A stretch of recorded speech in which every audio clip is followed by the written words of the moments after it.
Ladies and gentlemen, welcome back to another video. Today we're talking about a message that I got from Mike.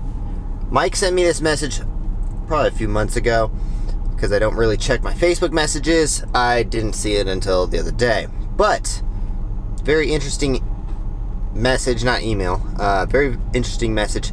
He was deactivated after doing 200 deliveries for a crime that he committed 30 years ago. Now, before we get into this, do you guys think that someone should be forgiven for something they did 30 years ago? Which is generally, unless you're 60 or older, it's generally more than half of your life ago. You're generally not the same person, and I'm always big on giving people second chances. And I don't even think it should be a second chance. I think it's 30 years ago, and it should be off your record. It should be fine. Shouldn't even be, talking about this. But that's my opinion. I did some pretty dumb stuff when I was 18. I don't think anything felony worth, but I did some dumb stuff. I'm just not going to talk about what dumb stuff I did because then people will judge me, but I did some pretty dumb stuff. I was a dumb 18-year-old skate park kid. But let's talk about what happened to Mike. Mike was deactivated for a crime that he committed 30 years ago. Hey Tanner, I used to drive for Doordash and I had made over 200 deliveries with very high ratings in all categories. Then one day I got deactivated due to a negative background check through Checker. I was deactivated because of a crime I committed over 30 years ago. Aggravated battery. I was 18 years old at the time, and now I'm about to turn 49 and a family man. Raised 3 girls, etc. I just can't believe they would deactivate for something that occurred over 30 years ago. And I agree. That's more than half of your life ago. It's 2/3 of your life ago. I'm kind of surprised that it's still on your record. I don't know much about felons or anything like that. If a felony stays on your record for longer than 5 years. I remember that my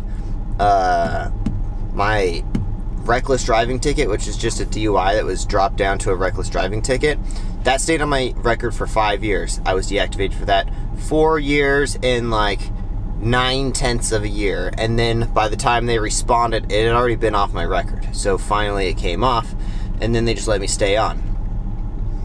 Then I wrote, hey Mike, sorry, just seeing your Facebook message. Never check my Facebook messages, blah, blah, blah. Blah, blah, blah, blah, blah, blah. What are we talking?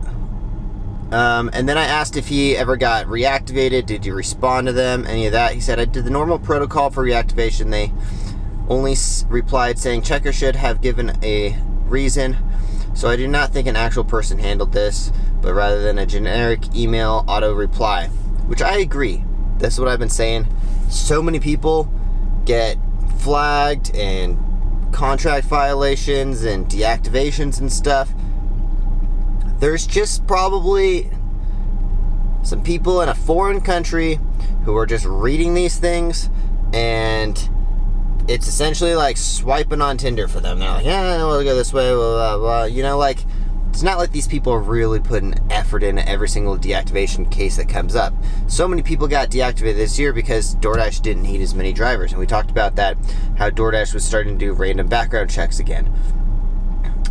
He said, yeah, it was a felony for aggravated battery, which is, aggravated battery is typically when you get in a fight with someone or you hit someone who was not defending themselves, I guess. I don't really know. I didn't ask for the exact details, but it's kind of it's usually when you punch someone in the face or something like that, someone who was not trying to get in a fight with you. That's according to Google. That's at least what aggravated battery said. I didn't ask for the specifics on that kind of stuff. He also used to drive 18-wheelers all over America with hazmat loads. He delivered for Pizza Hut and Papa John's. Now he can't deliver for DoorDash. So I would be interested to see if he would be able to get onto Uber Eats or Grubhub or any of those other ones, because for me personally, I wasn't able to get onto Uber Eats or Grubhub. I was only able to get on a DoorDash and Postmates. And it was just because of that one ticket, and it was just a reckless driving. And when you really break it down, it wasn't really reckless driving. I should have fought the ticket, but To me, the $1,000 for a lawyer fee seemed like a great idea at the time. I was like, yeah, I'll just $1,000 and you get it dropped to reckless driving. Yeah, that sounds way better than paying like $5,000 to fight this DUI charge or something, you know. And in the long run, that generally screwed me over quite a bit because your insurance goes up and all that stuff.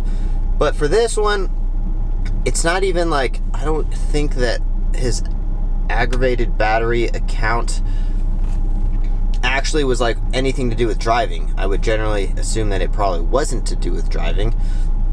So it is strange. It is strange that you would get deactivated for something like that 30 years ago. What do you guys think in the comments down below? Have you guys been deactivated before? Have you had any background scares or background check scares or any stuff like that?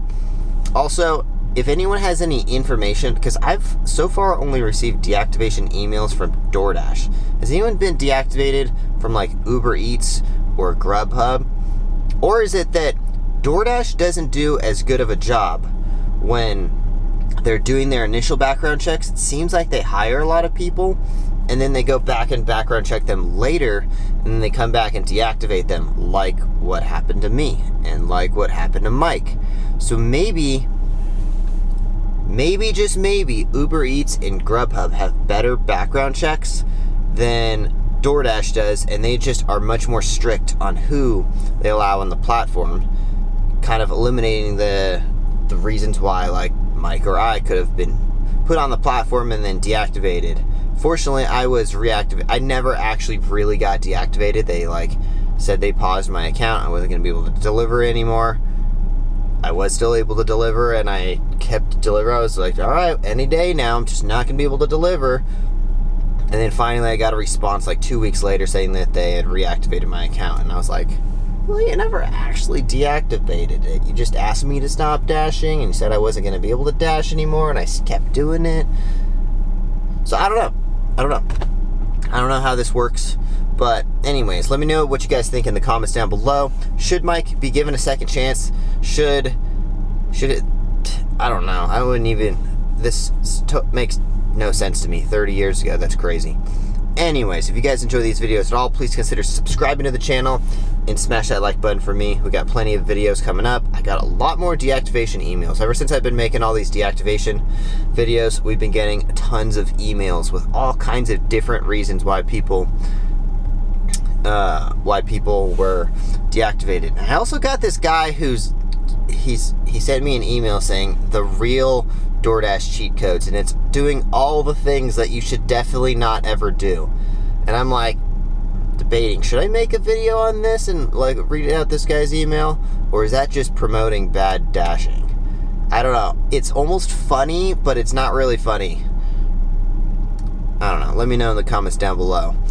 Anyways, if you guys haven't yet, check out my footwear company at offaccessathletics.com. Use the discount code offaccesstanner for 30% off. We will see you guys in the next one. Also, to Paul and Myrna, who dropped off a present for me the other day, thank you so much. Those paleo bars were so good. We'll see you guys in the next one. Thanks for watching. Peace.